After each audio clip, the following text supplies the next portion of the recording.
In Islam, always we are asked to do good to others, to think of them. One of the valuable things in Islam is what we call it ithar. Ithar means to put the needs of others prior to your own needs. And it is admired that one of the characteristics of believers is that although they are in need, but they try to give priority for others. A tradition by the commander of the faithful, Amir al-Mu'mineen alayhi salam, states he was speaking to his son, Imam Husseins alayhi salam, and he says to him, أحب لأخيك ما تحب لنفسك. Now this is a principle that for anyone to abide by it would obviously attract the hearts of anyone around the world to that person. أحب لأخيك ما تحب لنفسك واكره له ما تكره لها. Love for other people what you love for yourself, and hate for others what you would hate for yourself. Of course, if you compare this to other similar slogans, so to speak, such as do unto others what others would do unto you, you'll notice the huge contrast. Do unto others implies that if someone did something that's not very nice or nasty to you, that you could return that sort of gesture with a similar act. Whereas in this statement, the commander of the faithful is giving a most beautiful manifestation of humanity. He says, love for others what you love for yourself. If you love to be respected, then respect others. If you love to be loved, then love others. And hate for others what you would hate for yourself. If you hate to be lied to, never lie to other people. And this, I think, really creates the basis of a perfect utopian paradise. A society where people respect one another, love one another, because there's no one in the world that we love more than we love ourselves. And if we treat other people the way we would like to have other people treat us, imagine what sort of society we end up having.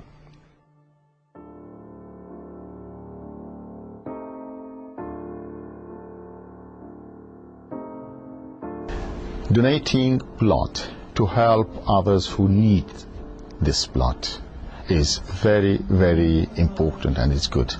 In fact, any act which leads to helping others and assisting them with whatever needs they have, for example, when certain type of blood is not available, I mean, it is good to give blood for helping others, and it explains how Muslims are caring for others and think that they can help, they can offer something, they can be part of this society in a sense, that when by giving the blood they are going to rescue the life of a person. Now, with regards to giving blood, it's just like giving anything else, except in this case you're giving life.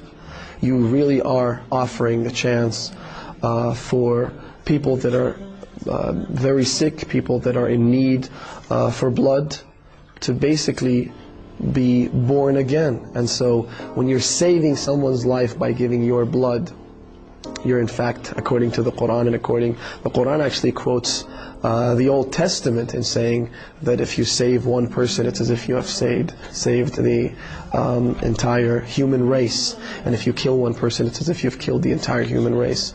And think of it as not just loving for others what you would love for yourself. If you were in that situation and you were in need of blood, of course you would love to have people extend a helping hand and to help you. But think of it also as a positive gesture to save someone's life. So there's no doubt that it's by far one of the best forms of giving.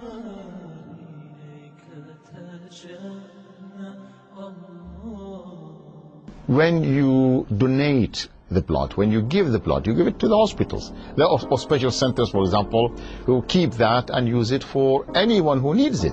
Think of all as all are brothers and sisters in faith, and not necessarily to be Muslims. I mean, even those who are, other citizens who live with you in the same country, there is nothing wrong against that.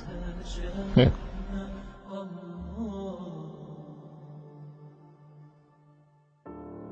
Because the tragedy of Karbala was always remembered, that Imam Hussein gave his blood for those values, for those merits, for those objectives, and those good values which are core values in Islam.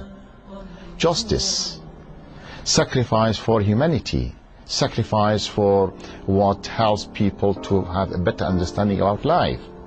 So if we commemorate that sacrifice of Imam Hussein alayhi salam by something that, okay, the blood of Imam Hussein was shed, but we share with him to suffer or feel that we are giving something. The whole concept of Imam Hussein's revolution is based on the notion of sacrifice.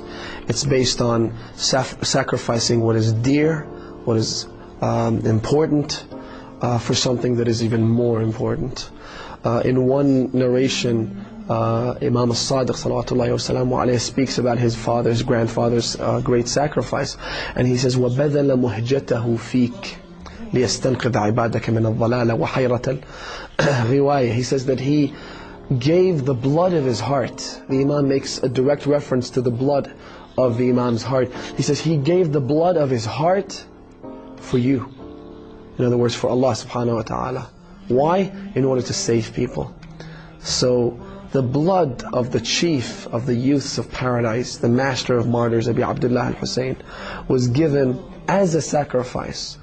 I think when it comes to donating blood for sick people, for people in need of blood donations, once again we're talking about sacrifice. Except in this case, we're not losing our life in exchange for someone else's. We remain healthy. In most cases, there are no adverse effects on the person donating blood, and yet you end up saving someone else's life.